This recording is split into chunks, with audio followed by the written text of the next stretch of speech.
बिस्मिल्लाहिर्रहमानिर्रहीम। अस्सलाम वालेकुम स्टूडेंट्स। जी स्टूडेंट्स, आज हमने बात करनी है MGT 101 के चैप्टर नंबर 3।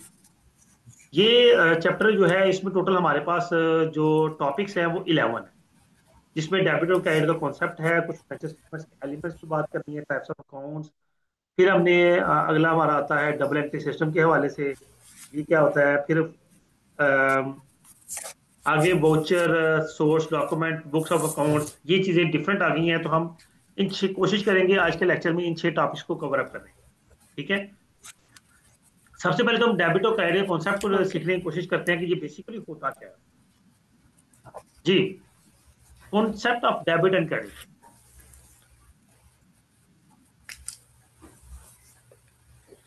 सबसे पहली Anything चीज तो हमें received इसकी or डेफिनेशन अंडरस्टैंड anything करना जरूरी है। received or receivable debit? Exactly, anything Yes. Received or receivable? Received और रिसीवेबल।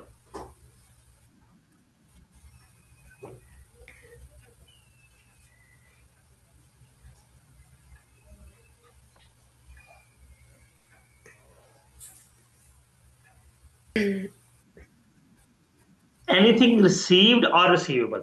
अब इस कॉन्सेप्ट को थोड़ा सा एनालाइज, बाकी हम अगली भी डेफिनेशन लिख लें, फिर इन दोनों कॉन्सेप्ट्स को जरा एनालाइज करते हैं। सिर्फ एनालाइज कर लें तो हम जी बड़ी इजीली डेबिट और क्रेडिट कॉन्सेप्ट को सीख सकते हैं। Yes.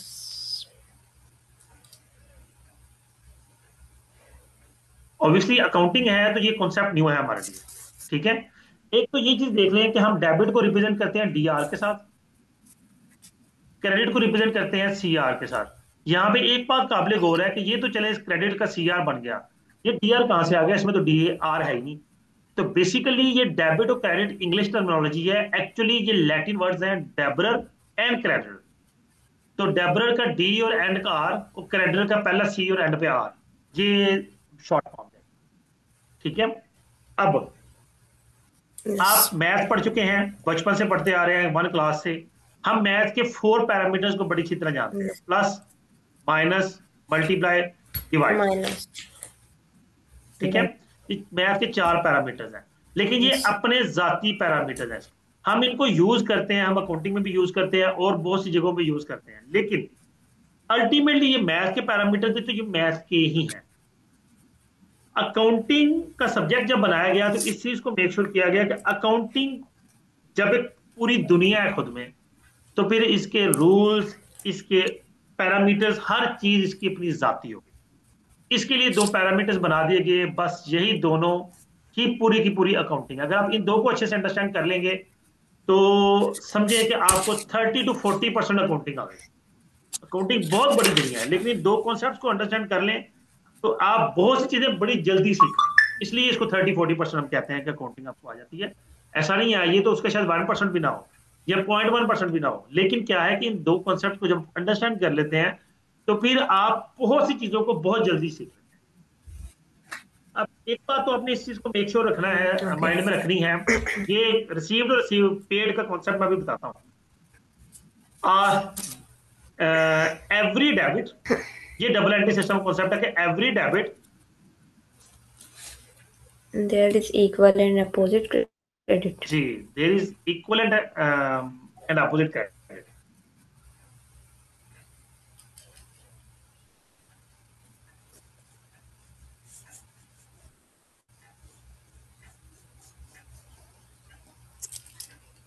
जी, ये डबल एंट्री सिस्टम का कॉन्सेप्ट है। इसका मतलब ये हुआ कि जब भी हम कुछ डेबिट करेंगे कुछ ना कुछ क्रेडिट जरूर होगा, जब भी हम कुछ क्रेडिट करेंगे कुछ ना कुछ डेबिट जरूर होगा। ठीक है। अब आते हैं इन ऊपर Yes. वाले कॉन्सेप्ट की तरफ। अब ये देखें कि आप एक बिजनेस कर रहे हैं, कोई छोटा मोटा भी बिजनेस कर रहे हैं, व्हाटसोएवर। आप कुछ बिजनेस नहीं भी कर रहे, कुछ खरीदने गए हैं, कुछ बेच रहे हैं, कुछ घर में लेके आ रहे हैं, जो कुछ भी है, आपने इस चीज को तोलना है कि दिया क्या है और लिया क्या है। लेन देन का जो कॉन्सेप्ट है वो मैंडेटरी है। आप कुछ दे रहे हैं तो बदले में कुछ ना कुछ आप लेंगे। हाँ, अक्सर औकात क्या होता है कि हमने किसी फकीर को ऐसे पैसे दे दिए, अब उसके बदले में हमने उससे कुछ भी नहीं लिया, कुछ भी नहीं लिया, लेकिन यहां पे कह जाएगा यार वो दुआ देगा, अल्लाह ताला से सवाब मिलेगा। तो अकाउंटिंग की जुबान में इसका कोई वजूद नहीं। ठीक है, इसका Okay. मतलब है कि अब यहां पे अकाउंटिंग कहां पे आ गई, कि आपने उससे बदले में क्या लिया है। तो क्या है, आप ये देखें कि वहां पे आपने डोनेशन दिया है। एक डोनेशन जो है ना आपका, वो एक टर्मिनोलॉजी क्रिएट हो गई, और दिया क्या है, कैश दिया है। तो यहां पे ये दो अकाउंट जनरेट हो जाते हैं कि कैश क्रेडिट हो गया तो हम डोनेशन को डेबिट कर देंगे। हर अकाउंटिंग के अंदर कोई भी ऐसी एक्टिविटी नहीं है जो इंडिविजुअल होगी, अकेली होगी। उसके बदले में उसके अपोजिट कुछ ना कुछ दूसरी एक्टिविटी जरूर होगी। नहीं भी होगी तो हम उसको क्रिएट करेंगे। यही अकाउंटिंग के का क्रक्स है, कि हमने कुछ डेबिट करना है तो क्रेडिट जरूर करना है। हाँ, अब यही समझ लें, चलिए हम इसी को बात कर लेते हैं कि हमने अगर किसी को फकीर को 20 रुपए 10 रुपए 20 रुपए दिए हैं, तो कैश तो हमारा क्रेडिट हो गया। तो डेबिट में जी। सवाब तो नहीं डेबिट कर सकते हम, तो फिर हम उसमें हमने डोनेशन को डेबिट करना। Okay. ठीक है, एक और चीज आगे Yes. चलते हैं। अब जब हम वैसे लेन देन की बात कर लेते हैं, बिजनेस स्टार्ट हुआ है कुछ हमने पीछे, बल्कि ऊपर आते हैं, सॉरी यहाँ पे आते हैं हम अपने हैंडआउट्स में। तो हैंडआउट्स के इन क्वेश्चंस पे वापस आते हैं।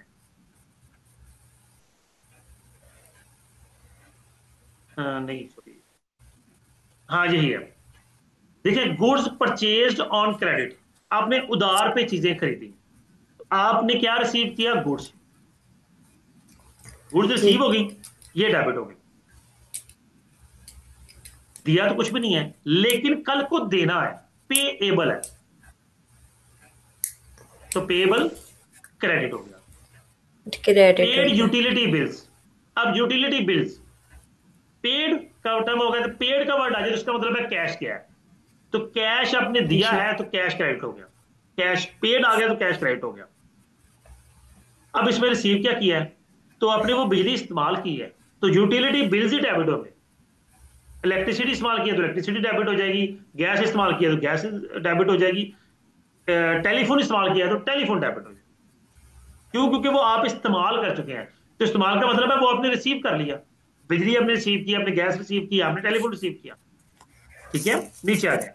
जी। Sold goods on profit, goods सिर्फ इतनी देर में रखें, सोल्ड गुड्स, चीजें बेची हैं। जब कोई चीज बेचेंगे तो बदले में आपको कैश मिलेगा, कैश रिसीव हो गया, डेबिट हो गया। बेचा क्या है, गुड्स। गुड्स चली गई, जो चीज चली जाए क्रेडिट वो हो गया। क्रेडिट हो जाएगी। ठीक है, यस। तो ये डेबिट और क्रेडिट का कॉन्सेप्ट है। अब हम आते हैं अपने हैंडआउट्स में, हमें डेबिट और क्रेडिट वो क्या समझाता है।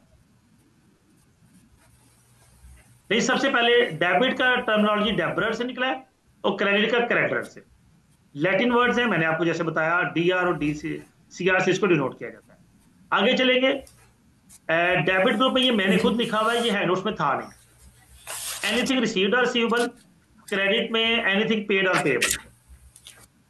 हम डेबिट का जो ग्रुप बनता है उसमें एसेट्स और एक्सपेंसेस आते हैं, और क्रेडिट के ग्रुप में ऑनर्स, इक्विटी, लायबिलिटीज और इनकम आती है। किस तरह से, कि अगर इनमें, ये क्रेडिट ग्रुप इसलिए है कि इनका इजाफा कंसिडर होता है। ऑनर्स, इक्विटी, लायबिलिटी और इनकम में जब इजाफा होगा तो वो क्रेडिट होंगे। एसेट और एक्सपेंसेस में जब इजाफा होगा तो वो डेबिट होगा। अभी हमने मिसाल ली थी डेबिट अपनी होंगे। बात शुरू करते हुए डोनेशन की। डोनेशन हमारा एक्सपेंस होता है, तो एक्सपेंस में जब हमने डोनेशन दिया तो डोनेशन में इजाफा हो गया, इजाफा हुआ तो हमने उसको डेबिट कर दिया। ठीक है, अब यस। यहां पे एक और चीज बात जेल में आती है कि ये कैसे पता चलेगा कि लायबिलिटीज क्रेडिट होगी, कैसे पता चलेगा एसेट्स डेबिट होगी। तो सबसे पहली चीज जो प्रीवियस लेक्चर 1 में है, कि हमें पता होना चाहिए हमारा एसेट क्या होता है और कौन कौन से एसेट्स होते हैं। हमें पता होना चाहिए एक्सपेंस क्या है, एक्सपायर्ड पोर्शन ऑफ कास्ट कौन कौन से एक्सपेंस होते हैं। हमें पता होना चाहिए अनर्ज इक्विटी क्या है, हमें पता होना चाहिए लायबिलिटी क्या है, डेट और obligation of the business, business की जो जिम्मेदारियां हैं या बिजनेस की जो पेबल्स हैं वो बिजनेस की लायबिलिटीज हैं। तो कौन कौन सी लायबिलिटीज होती है हमें इनका पता होना चाहिए। जब ये पता होगा, ये बात क्लियर होगी, अब दूसरे कॉन्सेप्ट पे आते हैं। जब हमें ये पता है कि ये चीजें क्या है, तो अगला बात ये आती है कि देखिए, जब हम गुड्स सेल कर रहे हैं तो सेल हमारा रेवेन्यू है। तो मैंने क्या कहा, गुड्स जब चली यस। जाएंगी तो वो सेल्स होंगी, सेल्स क्रेडिट होगी। तो सेल्स हमारा रेवेन्यू है। आप इन इनकम के साथ स्लैश में रेवेन्यू लिख लें ताकि आपको ये चीजें कंफ्यूज ना करें। तो रेवेन्यू क्रेडिट हो गया, और बदले में हमने रिसीव किया क्या था, कैश। कैश एक एसेट है, डेबिट हो गया। ठीक है। तो ये दोनों तरह से इस चीज को आपने, एक तो पेड और रिसीव्ड और रिसीवेबल, पेड और पेएबल का कॉन्सेप्ट माइंड में रखना है। और दूसरा, एसेट एक्सपेंस इंक्रीज होने से डेबिट होते हैं, लाइबिलिटीज रेवेन्यूज और कैपिटल इंक्रीज होने से क्रेडिट होते हैं। इन दो कॉन्सेप्ट्स को अपने क्रेडिट। माइंड में रखेंगे तो आप बड़ी इजीली हर ट्रांजेक्शन को रिजॉल्व कर लेंगे। अब फिर पीछे हम क्वेश्चन पे आएंगे, आगे जाने से पहले इसी की बात कर लेते हैं। देखिए जी, हमने बात की गुड्स परचेज ऑन क्रेडिट। अब देखिए, एक तो उधार पे चीजें खरीदी हैं तो ये पेएबल हो गया, ये एक लायबिलिटी है, क्रेडिट हो गई। गुड्स हमने खरीदी है, तो गुड्स हमारा एसेट होता है, जब इसको बेचते हैं तो वो एक्सपेंस बन जाता है, तो गुड्स जो है वो हमारे एसेट के तौर पर डेबिट हो गए। पेड यूटिलिटी बिल्स, आपने इलेक्ट्रिसिटी इस्तेमाल कर ली है, एक्सपेंस हो गया, बदले में कैश पे किया है, आपके एसेट में कमी आई है, और जब कमी आएगी तो वो क्रेडिट होगा। अब नीचे दोबारा से आते हैं। हमने अभी बात की कि ये डेबिट ग्रुप में इंक्रीज, और जब ये डिक्रीज होंगे तो एंट्री आपकी रिवर्स हो जाएगी, ये क्रेडिट हो जाएगी। इसी तरह ये क्रेडिट ग्रुप है, इंक्रीज होने से क्रेडिट होते हैं, और जब ये डिक्रीज होंगे ये डेबिट हो जाएंगे। क्यों? क्योंकि क्रेडिट और डेबिट एक दूसरे के अपोजिट है। कोई चीज आप प्लस कर रहे हैं, उसको कम करने के लिए माइनस करना पड़ेगा। कोई चीज माइनस करते जा रहे हैं, उसको कम करने के लिए प्लस करना पड़ेगा। अपोजिट एक्टिविटी परफॉर्म करेंगे, वो चीज डिक्लाइन हो जाएगी, कम हो जाएगी, कमी आ जाएगी। ठीक है। क्रेडिट ग्रुप को कम करना है तो डेबिट करना पड़ेगा, डेबिट ग्रुप को कम यस। करना है तो क्रेडिट करना पड़ेगा। आगे चलेंगे। टाइप्स ऑफ अकाउंट्स, अकाउंट्स की टोटल 4 टाइप्स होती हैं। एक पर्सनल अकाउंट है हमारे पास, नहीं सॉरी, 3 टाइप्स होती हैं, सॉरी सॉरी। एक पर्सनल अकाउंट होता है, एक रियल अकाउंट्स होते हैं, एक नॉमिनल अकाउंट्स होते हैं। वो अकाउंट्स जिनमें नाम यूज हो रहा है, वो अकाउंट्स, बेटा अपना माइक बंद कर दे, वो अकाउंट्स जिनमें नाम यूज हो रहा है वो पर्सनल अकाउंट कहलाते हैं। वो अकाउंट्स जो फर्जी होते हैं, वक्ती होते हैं, इलेक्ट्रिसिटी बिल है, पे कर देंगे खत्म हो जाएगा। ठीक है। कोई खर्चा है, कोई रिपेयरिंग करवाई है, पे कर देंगे, उसको साल के एंड पे क्लोज करेंगे तो खत्म हो जाएगा। तो ऐसे अकाउंट्स जो वक्ती होते हैं, कुछ देर के लिए या एक साल के लिए होते हैं, वो सारे के सारे नॉमिनल अकाउंट्स होते हैं। और वो अकाउंट जो लंबे अरसे तक आपकी बुक्स ऑफ अकाउंट्स में चलने हैं, वो रियल अकाउंट्स होते हैं। जैसे प्रॉपर्टी है, जैसे बिल्डिंग है, जैसे आपकी व्हीकल है, ये आपके रियल अकाउंट्स हैं। जैसे कैपिटल है, ये आपका रियल अकाउंट है। लेकिन utility bills, electricity, repairing, purchases, ये सारे आपके वक्ती अकाउंट हैं। जब आप मंथ के बाद जब अपनी बुक्स ऑफ अकाउंट्स को क्लोज करें, साल के बाद बुक्स ऑफ अकाउंट्स को क्लोज करें, तो वो अकाउंट खत्म हो जाएंगे, तो वो नॉमिनल अकाउंट्स। एक्सपेंसेस और रेवेन्यू जितने भी हैं सारे नॉमिनल अकाउंट्स होते हैं। ठीक है। फिक्स एसेट्स आपके रियल अकाउंट्स होते हैं, और जो करंट एसेट्स हैं वो आपके रियल भी होते हैं, पर्सनल भी होते हैं, मिक्स होते हैं। डेफिनेशन पढ़ते हैं यहाँ पे। Account which are related to person और इंस्टीट्यूशन डीलिंग विद एंटिटी, यानी कि जब आप किसी एंटिटी से डील कर रहे हैं, जो कौन नाम या किसी इदारे के नाम से आ जाएगा वो पर्सनल अकाउंट होगा। Real account, account that be related to properties और possession related to entity, for example furniture, building, cash. वो चीज जो आपके पोजेशन में है, जो आपके डायरेक्ट इख्तियार में है, वो आपके रियल अकाउंट्स हैं। तो नॉमिनल अकाउंट्स में क्या आ जाएगा, इसमें जितने भी मैंने बताया एक्सपेंसेस और रेवेन्यूज है, वो सारे नॉमिनल अकाउंट्स होते हैं। सेल्स हैं, परचेज हैं, सैलरीज हैं, यूटिलिटी बिल्स हैं। अच्छा, यहाँ मैं आपको सेल और परचेज का कॉन्सेप्ट डिवाइस करता चलूं। हम जब गुड्स खरीद कर लाते हैं तो हमको गुड्स को डेबिट नहीं करते, हम उनको purchases as a purchase debit करते हैं कि गुड्स हमने खरीदी है। और जब हम गुड्स ही बेचते हैं तो वो सेल के तौर पर क्रेडिट होती है, कि ये हमारा रेवेन्यू है। परचेज को हम एक्सपेंस कंसिडर करते हैं और सेल्स को हम रेवेन्यू कंसिडर करते हैं। आगे चलेंगे जी। अच्छा, डेबिट और क्रेडिट कॉन्सेप्ट को एनालाइज कर रहा है वो, कि डेबिट ग्रुप इंक्रीज प्लस होगा। अच्छा, ये सारी बातें मैं बता चुका हूं।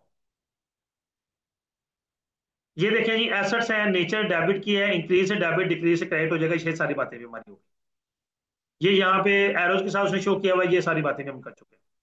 आगे चलेंगे जी। इंपॉर्टेंट टिप्स टू रिमेंबर, ये जी, ये इन चीजों को, ये जो एक टेबल है, इसको बड़े अच्छे तरीके से आपने याद करना है। ठीक है।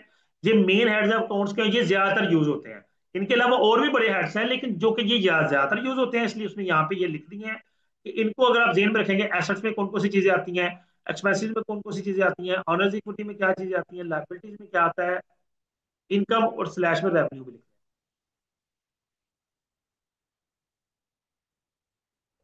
हैं। ये आपके हेड्स ऑफ अकाउंट्स हो गए। अकाउंटिंग क्वेश्चन ये भी हम पीछे पढ़ के हैं पिछले चैप्टर में कि एक्चुअली सॉरी कुछ अकाउंटिंग क्वेश्चन है, सॉरी सॉरी ये वो और चीज है। अगर हम अपने इनकम में से एक्सपेंसेस को माइनस करते हैं हमें प्रॉफिट मिलता है या लॉस मिलता है। अगर इनकम ज्यादा होगी तो प्रॉफिट आ जाएगा, एक्सपेंसेस ज्यादा होंगे तो लॉस आ जाएगा। ऑनर्स इक्विटी क्या होती है, capital plus profit minus loss plus minus drawings. ये ऑनर्स इक्विटी की इक्वेशन है। एसेट्स कहां से आएंगे, honours equity plus liability total मिला के एसेट्स कहते हैं। ठीक है, और यही तो आपकी अकाउंटिंग इक्वेशन है।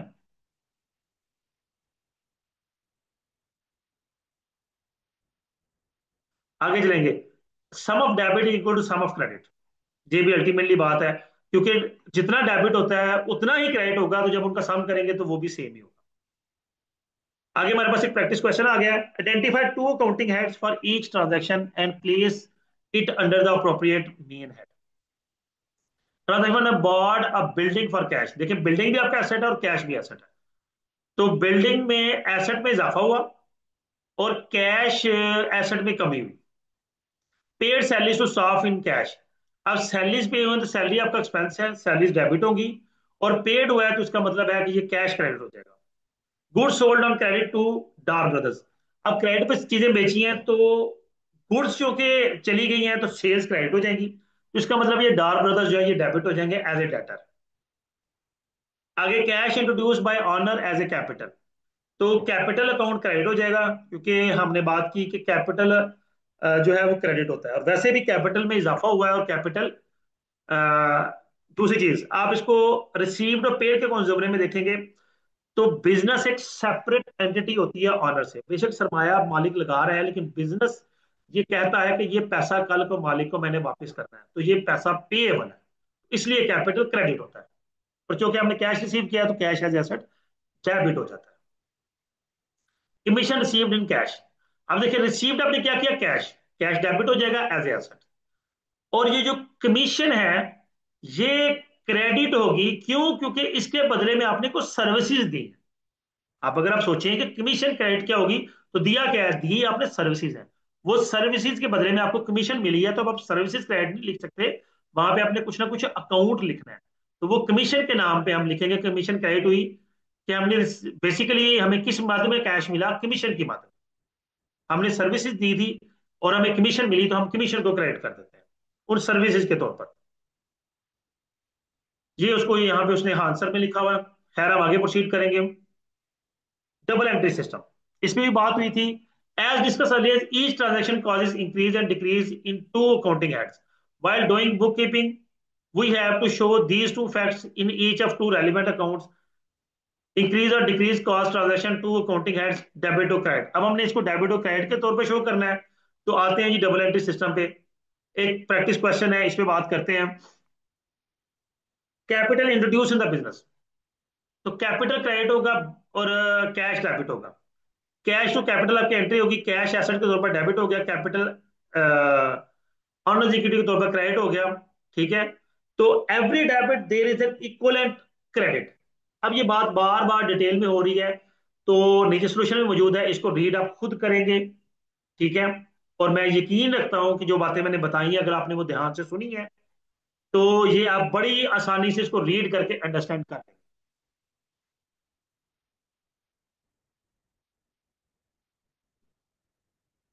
जी, ये बातें मैं ये भी बता चुका हूं, लेकिन यहां पे आई हैं। पर आप जब गुड्स खरीदते हैं तो कभी भी आप गुड्स को डेबिट नहीं करेंगे, आप हमेशा परचेज को डेबिट करेंगे। Use purchases as debit account head, never use goods as accounting head. हम कभी भी गुड्स को अकाउंटिंग हेड के तौर पर यूज नहीं करेंगे, हम परचेज को अकाउंटिंग हेड के तौर पर यूज करेंगे। तो हम डेबिट करेंगे परचेजेस। अब जब हमने गुड्स बेच दी हैं, डिलीवर कर दी हैं, सेल कर दी हैं, तो हम सेल्स को क्रेडिट करेंगे, ना कि गुड्स को क्रेडिट करेंगे। ठीक है, इसी तरह मालिक जो है पर्सनल यूज के लिए कुछ भी लेके जाए तो वो ड्राइंग्स कहलाएगी। हम कैपिटल का एडिटिंग करेंगे बल्कि ड्राइंग्स लिखेंगे, क्योंकि ड्राइंग्स का मतलब डेफिनेशन ये होती है कि गुड्स, कैश और गुड्स या anything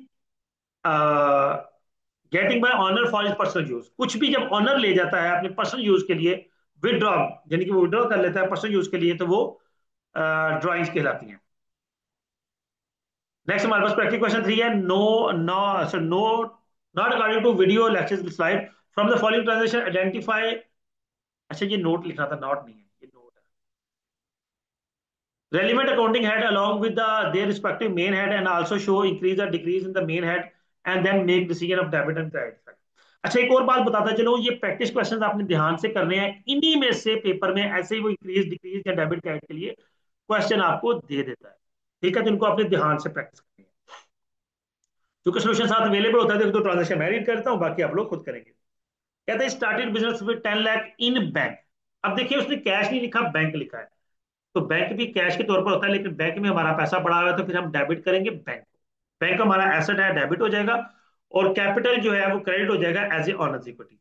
paid insurance by cheque. अब देखिए चेक के थ्रू पेमेंट हुई है, तो बैंक क्रेडिट होगा, हमारे बैंक में कमी आ जाएगी, एसेट डिक्रीज हो जाएगा, तो बैंक क्रेडिट हो जाएगा। और पेड इंश्योरेंस भी हुई है, तो इंश्योरेंस डेबिट हो जाएगी एज एक्सपेंस। फिर ये बॉर्ड गुड्स फ्रॉम मारिया 3000। अब अभी हमने पीछे कॉन्सेप्ट पढ़ के आए हैं कि जब हम गुड्स खरीदेंगे तो हम परचेजेस को डेबिट करें। चीजें गुड्स खरीदी हैं, परचेज डेबिट हो जाएंगी। किससे खरीदी है? मारियन कंपनी से। Marian company as a liability credit हो जाएगा, क्योंकि इसको कल को पैसे देने हैं, पेएबल है। Paid the month wages for cash. Month की वेजेस, तो वेजेस पे की हैं तो वेजेस ही डेबिट हो जाएंगी एज ए एक्सपेंस। और cash as a asset credit हो जाएगा, वो कैश में कमी आ गई। इसी तरह बाकी ट्रांजेक्शन रीड आउट कर लीजिएगा जी। कुछ टिप्स मेंबर के लिए। The payment through cheque use bank as a credit. अब चेक के थ्रू पेमेंट करेंगे तो हमेशा आप बैंक को क्रेडिट करेंगे। वे whenever there is a decrease in the purchase goods other than because sale and purchase return always use purchases as a credit account है। देखिए ये चार इश्यूज हैं, इन चारों में आप देख लें कि जब भी कोई एक्टिविटी होगी आप इनको डेबिट करेंगे, सॉरी डीआर, और इसके बदले में परचेजेस जो है वो क्रेडिट होगी। अगर मालिक गुड्स ले जाता है अपने पर्सनल यूज के लिए, तो ड्राइंग्स डेबिट परचेज क्रेडिट। अगर आप गुड्स चैरिटी करते हैं, चैरिटी डेबिट परचेज क्रेडिट। ये चारों एक्सपेंस है। फ्री सैंपल दे दिया तो free sample debit purchase credit. और गुड्स लॉस या डिस्ट्रॉय हो गई तो लॉस और डिस्ट्रॉय डेबिट परचेज क्रेडिट। या हम ये लिखते हैं कि डिस्ट्रॉय हुई या लॉस हुई किस तरह से है। आग लग गई थी, लॉस बाय फायर डेबिट। अगर चोरी हो गई थी, लॉस बाय थेफ्ट डेबिट और परचेज क्रेडिट। फिर प्रैक्टिस क्वेश्चन आया। From the following transactions, identify relevant accounting head along with the practice main head and also show increase or decrease. Machinery purchase from Marian company on credit। अब ये बातें repeat हो रही हैं, तो अब ये आप लोग खुद करेंगे। अच्छा एक और इंपॉर्टेंट टिप आ गई। For the faulty goods return to supplier. हम जब भी गुड्स रिटर्न करेंगे सप्लायर को, तो वो कंसेप्ट आएगा परचेज रिटर्न का। इसी तरह चीजें हमें वापस आए, हमारे डेटर्स हमें वापस कर दे, तो वो कंसेप्ट आएगा सेल रिटर्न का। ये सेल्स रिटर्न, सेल्स क्रेडिट होती है, तो ये सेल्स का कॉन्ट्रैक्ट अकाउंट है, ये डेबिट होगी। ठीक है। परचेज डेबिट होती है, तो परचेज रिटर्न क्रेडिट होगी, ये इसका कॉन्ट्रा अकाउंट है। कॉन्ट्रा कहते हैं अपोजिट को।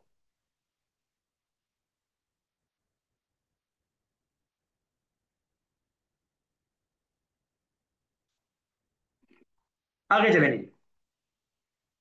अच्छा यहां पे एक और चीज बताता चलो, माइंड में ये सवाल आ सकता है कि सर परचेजेस तो ठीक है, आप कह रहे हैं जी एक्सपेंस के तौर पर हम डेबिट करते हैं, परचेज रिटर्न किस साइड में आएगा? ये एसेट में आएगा, एक्सपेंस में आएगा? तो परचेज रिटर्न एक्सपेंस ही है, तो फिर अगर ये एक्सपेंस ही है, तो फिर ये क्रेडिट क्यों हो रहा है? इसे तो डेबिट होना चाहिए था, परचेज रिटर्न में इजाफा हो रहा है। तो ये परचेज का जो कि कॉन्ट्रा अकाउंट है, तो ये अपने तौर पर इंक्रीज हो रहा है, लेकिन ये हमारे एक्चुअल एक्सपेंस में डिक्रीज का बायस बन रहा है।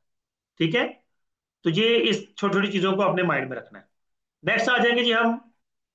हाँ अब वोचर्स आ गए हमारे पास, ये एक नया कॉन्सेप्ट आ गया, ये इंशाल्लाह नेक्स्ट क्लास में डिस्कस करेंगे। जी स्टूडेंट्स, उम्मीद करता हूँ ये लेक्चर आपके लिए अंडरस्टैंडिंग होगा। वीडियो को लाइक कीजिएगा, कमेंट कीजिएगा, अपना ख्याल रखिएगा। अल्लाह हाफिज।